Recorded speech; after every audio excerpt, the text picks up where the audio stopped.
Estamos recebendo nesse momento aqui no estúdio a Áurea Leminski, ela que é produtora executiva da Conferência Nacional da Feira Internacional da Música do Sul e também filha de um dos grandes nomes da literatura aqui do Paraná, o Paulo Leminski. Bom dia, Áurea, bem-vinda à CBN. Bom dia, obrigada pelo convite, estou bastante feliz de estar aqui trazendo mais uma boa notícia para o dia, porque abrimos um lote extra de ingressos que a gente vai fazer o show hoje de encerramento da FINS. E a gente estava com praticamente tudo esgotado, e aí fizemos aí uma recontagem. Então, a partir de agora, ali no nossa tiqueteira, que é a Shotgun, a gente vai ter ingressos disponíveis, mas é um lote curtinho. Então, assim, com poucas possibilidades. Então, quem estiver nos ouvindo, por favor, já garanta seu ingresso para hoje, e daqui a pouquinho a gente explica melhor como vai ser a programação. Eu queria até que você contasse um pouquinho sobre esse evento que está acontecendo aqui em Foz. Eu estava ali no Mercado Barrageiro na quarta-feira, foi, se não me engano, a abertura, né? Sim, a gente abriu, teve a cerimônia de abertura à noite, e daí passamos a quinta e sexta-feira com uma programação intensa. Painéis, rodadas de negócios, workshops e os showcases que estão acontecendo no palco principal, que é o palco Petrobras, onde a gente pode mostrar para donos de festivais do Brasil inteiro trabalhos de novos artistas que a gente foi compilando durante todo esse ano. Então, a gente passou por Brasília, São Paulo, Curitiba e Belém. Então, muitos desses artistas foram selecionados por uma curadoria e hoje estão aqui fazendo a apresentação do seu trabalho e tendo a oportunidade de serem contratados para festivais não só do Brasil, como também do exterior. Áurea, bom dia, tudo bem? Bom dia, Cris. Áurea, para quem não conhece o que é a FINS, qual que é o propósito de vocês? Você pode explicar? Sim, a Feira Internacional da Música do Sul Global é um projeto de economia criativa. Então, a gente justamente faz essa conexão entre o artista, prepara muitas vezes o artista para o mercado, para ele entender como é que ele trabalha não só a divulgação, mas também o seu trabalho, as plataformas, e conecta esses artistas a justamente o que a gente chama de programadores, que são esses donos de festivais, de outras feiras e até mesmo de programadores do exterior. Então, a gente tem representantes do Uruguai, da Argentina, do Paraguai. Então, a gente faz essa conexão, justamente, do artista com o mercado musical. Você falou que vocês já passaram por várias cidades com esse evento e estão encerrando esse ciclo aqui em Foz.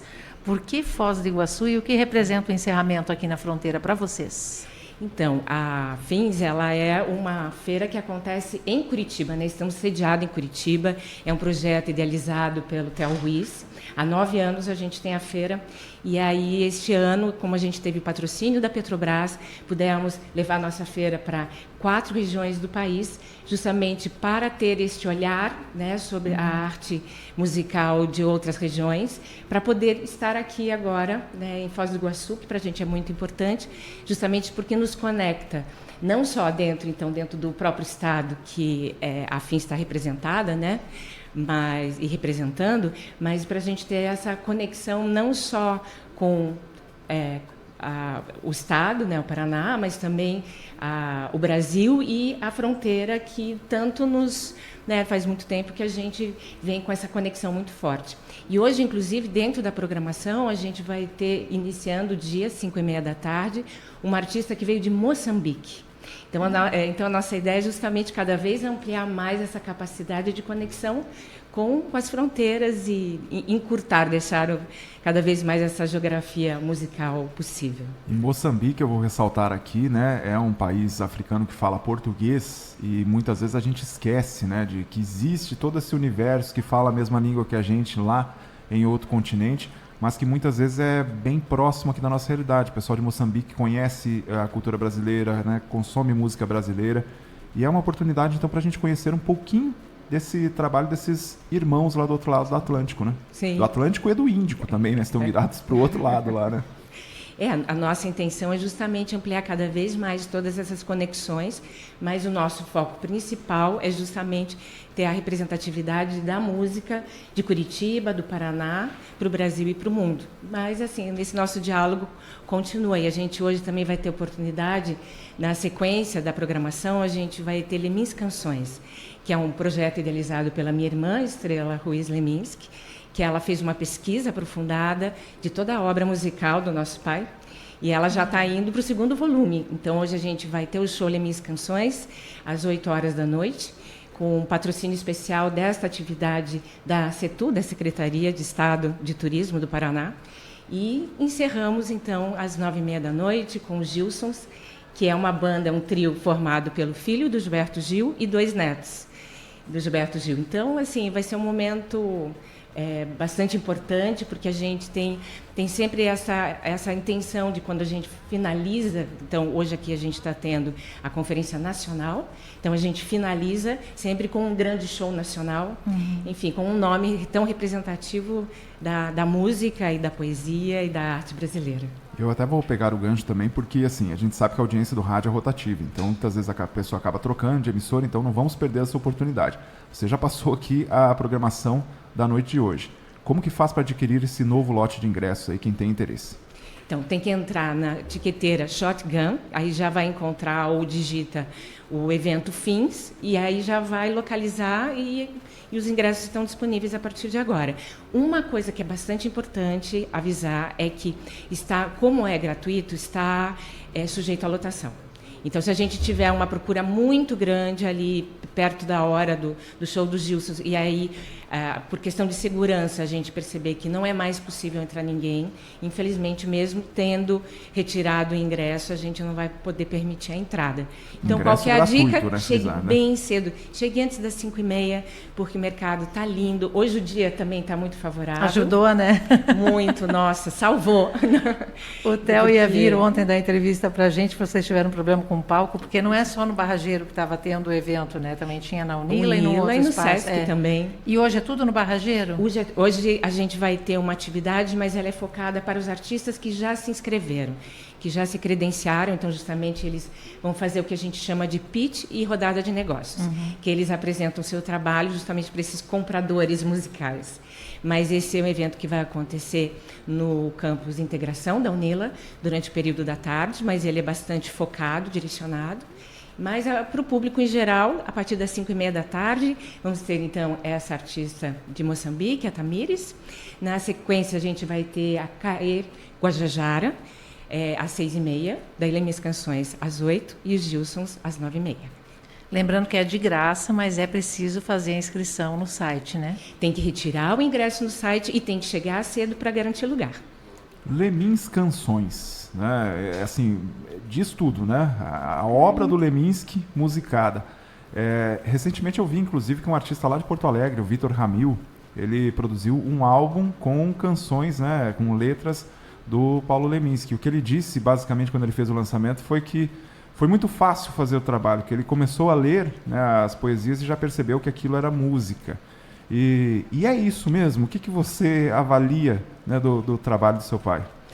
Então, tem 2 aspectos, né? Alguns músicos e intérpretes, eles, a partir da obra poética, acabaram se inspirando e criando músicas a partir, então, desses poemas. Mas o meu pai, ele produziu muito com o intuito mesmo da sua obra ser musical. Então, além de ele ser letrista, ter sido letrista, ele foi também compositor.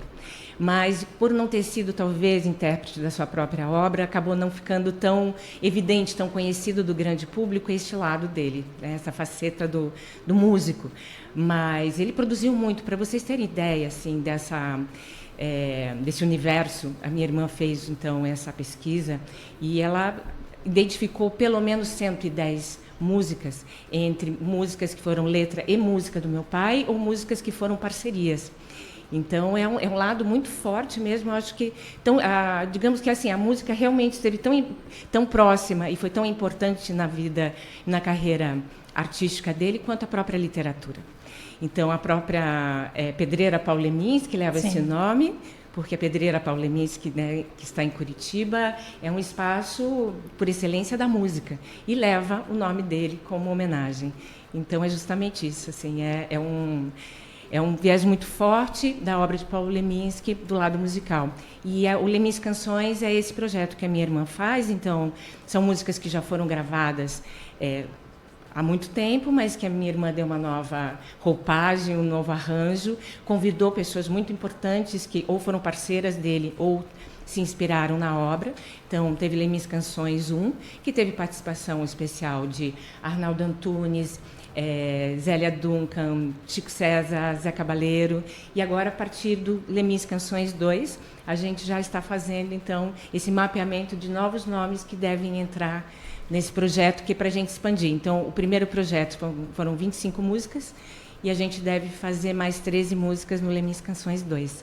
Hoje vai ser um mix dos dois, Lemis Canções 1 e as inéditas do Lemis Canções 2. Olha só que Então, para quem não conhece esse lado musical de Leminski, né, ou está curioso, fica à vontade. Eu conheci Leminski pelo viés da literatura mesmo. Depois de um tempão que foram me falar que tem a ver com música. Eu falei, caramba, eu não sabia. Não, a memória é traiçoeira, mas se eu não me engano, eu lembro de um disco que tinha na minha casa da banda Blindagem, que tinha letras do seu pai. Sim, também, não tinha? Blindagem, que fez 50 anos agora, estava comemorando esses dias também, sim, né? Eu estava nesse show muito lindo, porque pelo menos acho que metade do repertório do Blindagem, muitos dos hits, das músicas que as pessoas cantam, é justamente parceria de Paulo Leminski com Ivo Rodrigues, também com o Paulo Teixeira. Então, a gente tem ali todos os integrantes do Blindagem, né, foram parceiros do meu pai, mas justamente isso que a gente está falando, pelo fato dele não ter cantado a sua própria música, a sua música não ter se conhecido pela sua própria voz, as pessoas acabam não sabendo que muitas das músicas que elas gostam foi justamente gravada por esses grandes nomes, assim como Caetano Veloso, que gravou Verdura, Ney Matogrosso, que foi tema de novela, Gal Costa, enfim, e tantos outros. E a família inteira, né, Cris? Vamos destacar que a gente fala tanto, né, de Paulo Leminski, mas tem também, né, Alice Ruiz, né? A família inteira, as suas irmãs, né? A Estrela, ela tem todo... A minha irmã, Estrela Ruiz Leminski, tem o seu trabalho próprio, autoral. A minha mãe tem um trabalho muito forte, né, tanto na literatura quanto na música também, né? Ela foi gravada por Zé Cabaleiro, Zélia Duncan, Chico César. Então, ela tem... Alzira Espíndola, ela foi parceira do Itamar Assunção. Então, tem alguns hits, como, por exemplo... Socorro, que foi gravado pela Cássia Eller, e também pela Zélia Duncan, foi um grande hit, né, naquele momento em que, bom, enfim, a Cássia ainda estava com a gente e tal, então acho que foi uma das músicas mais conhecidas da Cássia Eller, e foi uma parceria da minha mãe com o Arnaldo Antunes. Então, a gente tem essa coisa dentro da família, assim, que todo mundo é muito, muito produtivo e tem esses lados, não só literários, como musicais. E eu digo para você, assim, que eu tive contato com a obra, né, específica do Paulo Leminski na infância, mas, assim, eu só fui entender mesmo a dimensão questão de 5, 6 anos atrás, viu? Que eu peguei, assim, fui ler, né, o compilado lá, a obra completa, fui ler e percebi realmente assim, a profundidade daquilo. Você acha que muitas vezes aqui no Paraná, até às vezes, né, por ser um poeta paranaense, um nome paranaense, às vezes assim, aquela história do santo de casa não faz milagre, a gente acaba meio que deixando de lado? Eu acho que a gente tem assim, feito um trabalho bastante significativo nesse sentido de não só manter a obra dele viva, como também fazer com que muitas pessoas que não conheciam passem a conhecer, né? Então, mantém viva na lembrança de quem conheceu e faz com que as pessoas passem a conhecer. Muitas vezes até a gente faz trabalhos junto às escolas, então, mediação, e a gente tem algumas iniciativas que justamente eu acho que fazem com que a gente desperte o interesse pela obra dele, por entradas diferentes. Então, eu tenho as exposições sobre ele. Então, foi o Múltiplo Leminski, foi uma exposição que circulou por 20 cidades, sendo dessas 5 no exterior. Aí estamos agora com uma exposição sobre vida e obra dele na Pedreira Paulo Leminski, que é uma exposição permanente. Então, enfim, são coisas que a gente vem fazendo durante esses, acho que, últimos 20 anos, para fazer com que mantenha viva na memória de todo mundo e que trabalhe justamente assim, acho que esse orgulho, né, de ser bicho do paranaense, bicho do Paraná, e ter Paulo Leminski como uma grande referência mundial dentro do que ele se propôs a fazer. Aqui em Foz do Iguaçu, a exposição Múltiplo Leminski, ela foi inclusive recordista de público, né? Quando ela passou por aqui, teve muita gente no Ecomuseu. No Ecomuseu Itaipu, foi assim, né, um hit lá do Ecomuseu, porque teve toda uma conjunção de fatores. Tinha até mural, né, do Paulo Leminski aqui na República Argentina, aqui do lado do Hotel do Bela lado do Hotel Bela Itália, Itália, né? exatamente. Eu lamentei quando pintaram o muro, porque eu achava tão bacana passar ali todo dia e ver, né, aquela mensagem que havia ali, né? Mas assim, eu valorizo o fato de que por vários anos a gente teve a mensagem ali, então eu já valorizo esse ponto. Né? Leminski, exatamente. Acabou virando um atrativo na cidade. Me contavam que o ônibus turístico parava ali para tirar foto. Então virou um espaço de referência na cidade e foi muito bonito porque foi um coletivo. Então nós convidamos vários artistas que participaram da exposição, artistas da UNILA, inclusive artistas da Tríplice Fronteira, não só para fazer o trabalho artístico, né, dos grafites ali, mas também para fazer as traduções dos poemas. Então a gente tinha poema em espanhol e guarani. Olha, Guarani também. Guarani também. Então, Leminski conversando e dialogando na fronteira. Foi e a lindo. frase ali dizia: esta vida é uma viagem, pena eu estar só de passagem. Era muito bacana mesmo ver tudo isso aí, todo dia passando por ali, né? Sim. Áurea, rapidinho aqui, voltando a falar do evento, vocês têm várias discussões que estão sendo realizadas ali. Então, tem internacionalização, inteligência artificial, direito autoral, ecossistema criativo. Dentro disso tudo, esses debates revelaram quais os principais desafios hoje da música brasileira? Vocês conseguiram já achar um norte assim? Eu acho que é manter justamente a característica da música brasileira, o que faz com que o artista muitas vezes busque o reconhecimento e atingir um público maior, colocar muitos elementos que acabam descaracterizando a música brasileira. Muitos elementos da música norte-americana ou enfim, algumas coisas que, enfim, descaracterizam a nossa música, que a gente tem como, talvez, acho que uma bandeira muito forte, né, no mundo inteiro. As pessoas amam música brasileira, cantada em português, cantada em brasileiro, né? Então a gente tem acho que esse desafio, assim, fazer com que esses artistas atinjam o grande público, mas mantenham a essência. Eu poderia dizer que assim, esse é um dos grandes desafios. E o outro, eu acho que é conseguir ter visibilidade dentro de tanta... Hoje, praticamente, o artista é o gestor da sua própria carreira, né? Então, ele mesmo coloca suas músicas no streaming, ele faz os seus próprios vídeos, ele coloca no YouTube, ele coloca... Busca engajamento, tudo, né? Exatamente, nas redes sociais. Então, ele não precisa esperar com que alguém tenha essa iniciativa e compre a ideia da sua música, mas, por outro lado, que faz com que acabe criando um universo muito grande, onde fique muito difícil você conseguir ter essa visibilidade perante o público, né? Então, é um mar de gente querendo achar um lugar ao sol. E pessoas, nossa, muito, muito, muito talentosas. Esse ano eu circulei por todas as cidades com a Fins e pude ver, assim, que é muito maravilhoso o trabalho que todo mundo, né, vem fazendo, vem se dedicando. Até porque quando a gente vai para essas cidades, a gente chama de drops. Então, a gente já faz uma pré-seleção. Então, quando esses artistas se apresentam, eles já passaram por Sim, uma curadoria. Uma curadoria. Então, a gente já tem ali uma boa representação de qualidade do que está sendo feito em cada lugar. É um desafio muito grande, dá vontade de trazer todo mundo. E a gente está estourando nosso tempo aqui, o que é uma pena. Né? Tem mais um monte de coisa para perguntar, mas o tempo já... Não, e eu mudei completamente o assunto, né? Fui puxando ali. Não, mas ela deu um recado bonitinho aqui. Obrigada. Recebemos aqui na CBN a Áurea Leminski, ela que veio falar, né, desse festival, na Feira, né, Internacional de Música do Sul, evento aqui na cidade de Foz do Iguaçu. Muito obrigado, Áurea, pela presença aqui na CBN. E parabéns aí por todo esse trabalho cultural, né, para valorizar também a música aqui do nosso estado. Muito obrigada também pelo convite. Estou muito feliz de estar aqui em Foz, encerrando esse projeto, e aguardamos todo mundo hoje lá no Mercado Barrageiro, bem cedo, tá? Cheguem antes das 5 horas. Sim. Quanto mais cedo, melhor. Obrigada, Guilherme. Obrigada, Cris. E para quem não pegou essa conversa desde o início ou quer ouvir novamente, rever, né, lá no YouTube, @Rádio CBN Foz, a gente vai publicar daqui a pouco na íntegra e também ficará disponível no nosso site cbnfoz.com, né, para você compartilhar ali o link, né, e disseminar realmente este conteúdo nas suas redes.